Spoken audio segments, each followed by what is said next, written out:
সিলেটে একের পর এক মামলায় আসামি হচ্ছেন সদ্য ক্ষমতাচ্যুত আওয়ামী লীগ সরকারের সাবেক মন্ত্রী এমপি সহ প্রভাবশালী সব আওয়ামী লীগ নেতারা। এবার সিলেটের আরেকটি মামলায় আসামি হলেন সিলেটের সাবেক এক প্রতিমন্ত্রী, মেয়র ও এক এমপি। জানা গেছে, ছাত্র জনতার গণ অভ্যুত্থানে ৫ আগস্ট, সরকার পতনের আগের দিন ৪ আগস্ট সিলেট মহানগর কোর্ট পয়েন্ট এলাকায় হামলা গুলির অভিযোগে সিলেট মেট্রোপলিটন ম্যাজিস্ট্রেট ১ আদালতে মামলা দায়ের হয়েছে। আজ মঙ্গলবার মহানগরীর আরামবাগ এলাকার মৃত সিরাজ মিয়ার ছেলে বাবুল মিয়া বাদী হয়ে এই মামলাটি দায়ের করেন।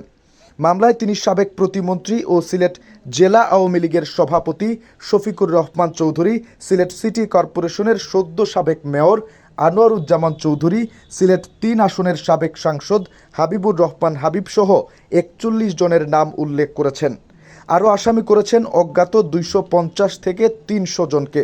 মামলা দায়েরের বিষয়টি সিলেট ভিউকে নিশ্চিত করেছেন বাদী পক্ষের আইনজীবী আব্দুল কাইয়ুম। তিনি বলেন, দ্রুত বিচার আইনে সিলেট মেট্রোপলিটন ম্যাজিস্ট্রেট ১ আদালতে মামলা দায়ের হয়েছে। আদালত মামলাটি আমলে নিয়ে কোতোয়ালি মডেল থানাকে তদন্তের নির্দেশ দিয়েছেন।